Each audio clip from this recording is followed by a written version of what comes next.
हम लोग बचपन से सुनते आए हैं खरगोश और कछुए की कहानी, जिसमें कि सबको पता है कि खरगोश बहुत ही तेज दौड़ता है एज कंपेयर टू कछुआ। लेकिन फाइनली जीतता कौन है? कछुआ।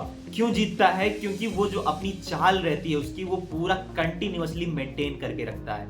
और वहीं खरगोश आराम करने लगता है, एक दिन दौड़ता है फिर आराम करने लगता है, तो वो फाइनली हार जाता है। तो इस बात का कंक्लूजन यही निकलता है कि जो इंसान कंटिन्यूअसली वो थोड़ा ही पढ़े, लाइक 5-6 घंटे ही पढ़ रहा है, तो भी वो एक जो टैलेंटेड बच्चा है एक दिन 10 घंटा पढ़ के फिर 3 दिन सो रहा है, उसको आराम से वो बीट कर सकता है। तो hello everyone, this is Mohammad Hussain, MBBS second year student from doctor RML MS Lucknow.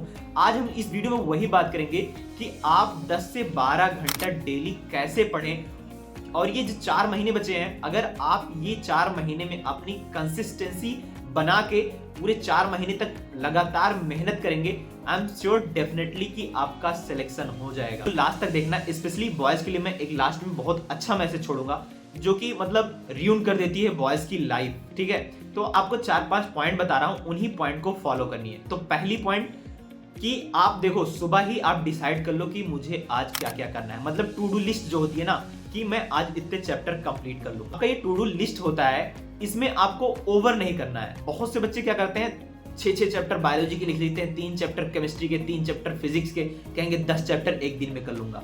तो ये क्या करता है, ये ओवर एग्जॉस्ट कर देगा आपको और टेंशन ज्यादा होगा, जिससे आपकी परफॉर्मेंस कम हो जाएगी और आप 2 चैप्टर भी अच्छे से नहीं कर पाएंगे। तो देखो, एक रियलिस्टिक टू डू लिस्ट बनाओ कि 2 चैप्टर मैं बायो के, 1 chapter chemistry, 1 chapter physics along with question में लगा लूंगा। ठीक है, तो जब ये आप एक टू डू लिस्ट सुबह में बना लेंगे तो आपके ऊपर थोड़ा प्रेशर रहेगा कि मुझे आज इन 4 चैप्टर को तो कैसे भी करके निपटाना है। ठीक है, दूसरी बात, आपका जो प्रोडक्टिव आवर्स है, सब लोगों की ही मॉर्निंग में लाइक 11-12 बजे तक जो उनका प्रोडक्टिव आवर्स रहता है, तो इसमें आपको कुछ भी नहीं करना है, zero distraction. Phone switch off करके रख दो, पूरा अपना जितना भी बचा है टाइम तुम्हारा पूरा पढ़ाई में निकालो। नाश्ता वास्ता करके मतलब डेली अपना रूटीन फॉलो करो, फिर पढ़ाई में जितना भी समय आपका बच रहा है ना, पूरा ये सुबह की टाइम में निकाल दो। अब एक दिक्कत ये आती है कि भैया 2 से ज्यादा घंटा बैठते हैं तो कमर दर्द करने लगती है और फिजिकल इशू आने लगते हैं, हेल्थ इशू आने लगते हैं। तो देखो, मैं क्या बता रहा हूँ वही फॉलो करो। मैं भी ऐसे ही करता था, क्योंकि मैं भी 10 से 12 घंटा डेली में पढ़ता था, ना देखता था संडे ना मंडे। मैं पूरे ईयर्स 10 से 12 घंटा पढ़ता ही था। 1 घंटा आपको पढ़ाई करनी है, तो उसमें से आप क्या करें, 50 मिनट पढ़ाई करें, 10 मिनट उठ जाएं। उस 10 मिनट जब ब्रेक लें तो उसमें आप फोन वगैरह रख दें दूर, जो जो पढ़े हैं टॉपिक उसके हेडिंग लिख लें।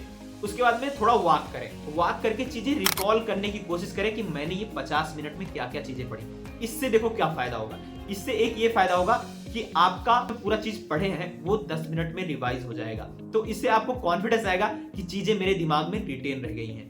और एक फायदा ये होगा कि आप फोन से बचे रहेंगे, क्योंकि फोन आपका बहुत ज्यादा एनर्जी कंज्यूम करता है। तो आप फोन से बचे रहेंगे तो आपका नेक्स्ट आवर और प्रोडक्टिव हो जाएगा। ठीक, अब एक मैसेज उन बच्चों के लिए है जो हफ्ते में 2 दिन पढ़ते हैं 18-18 घंटे। ठीक है, अब 2 दिन वो पढ़ेंगे 18 घंटे, 20 घंटे पढ़ लेंगे, सोए होंगे नहीं, फिर 2 दिन सोएंगे। तो भाई ऐसा मत करो। अगर आप कर रहे हो तो ऐसा ना करो। ये आपका पूरा जो रूटीन है ये पूरा डिस्टर्ब कर देता है, पूरी जो बायोलॉजिकल क्लॉक है पूरी से गड़बड़ कर देता है। 7 घंटे की नींद लेनी है एटलीस्ट। 5 घंटा आप अपनी डेली की एक्टिविटी में दे सकते हैं, खाना पीना नहाना।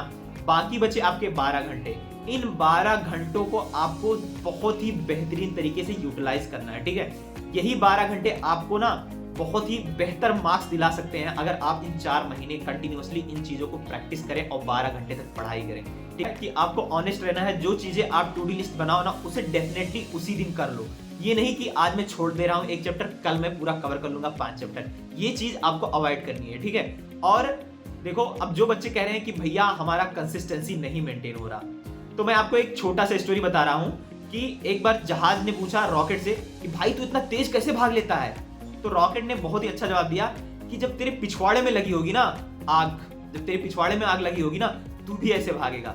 तो यार अभी 4 महीने बचे हैं, तू अपने अंदर ये आग जला ले और मेहनत से, डेडिकेशन से ये कवर कर ले 4 महीने में। सच में तेरी जिंदगी बेहतर हो जाएगी। अपने अंदर ये मोटिवेशन लाओ कि मेरे माँ बाप क्या उम्मीद लगा के मुझे कोचिंग करा रहे हैं, कहाँ से वो पैसे एडजस्ट करके दे रहे हैं, कितनी चीजें वो सेक्रीफाइस कर रहे हैं। तो जब ये सब चीजें आप सोचेंगे ना, तो आपके अंदर एक परमानेंट मोटिवेशन रहेगा जो कि आपको अपने गोल तक पहुंचने में बहुत ही हेल्प करेगा। तो ये एक बहुत ही इंपॉर्टेंट बात स्पेशली बॉयज के लिए कि अगर आप ये देखते हो और ये करते हो तो ये 2 चीजें आप हटा दो, सच में अपने लाइफ से इन 4 महीनों के लिए हटा दो, नहीं तो आपको ये र्यून कर देंगी, पूरी नष्ट कर देंगी। क्योंकि इसका करने से ना, इससे बहुत ही आपका कॉन्फिडेंस लूज होगा, और ये तो गेम नीड कॉन्फिडेंस का ही है। तो ये सब चीजें अवॉइड करो, अपने आप को जितना भी इन सब चीजों से बचा सको, जितनी भी सोशल मीडिया की डिस्ट्रैक्शन है उनसे बचा सको, बहुत ही सेफ रहोगे, और सिलेक्शन के बाद you can enjoy your life. और एक बात आपको, ये मैं अपने से नहीं बना के कह रहा हूं, ये मैं the power of subconscious mind एक बुक थी उससे सीखा था, कि जब आप सोने जाए ना तो अपने आप को आप बोलें कि इस बार तेरा हो जाएगा सिलेक्शन, और तूने बहुत मेहनत करी है, तू डेली मेहनत से ईमानदारी से पढ़ रहा है, इस बार तेरा डेफिनेटली सिलेक्ट हो जाएगा। 5 मिनट डेली अपने आप से ये बोलें जब आप बिस्तर पे सो रहे हो। ऑल द बेस्ट, और तुम लोग सिलेक्ट हो जाओ यार। बाकी कुछ पर्सनल गाइडेंस चाहिए तो इंस्टाग्राम पे पूछ सकते हो, तो फिलहाल बिजी हूँ थोड़ा, लेकिन अगर टाइम मिला तो मैं एक जरूर ऐसा बनाऊंगा ग्रुप या टेलीग्राम पे या और कहीं जाके, जिससे कि ज्यादातर स्टूडेंट जुड़ सकें और एक प्रॉपर गाइडेंस मिल सके उन्हें। तो ऑल द बेस्ट, तुम लोग सिलेक्ट हो जाओ, बस मेरी यही दुआ है। All the best.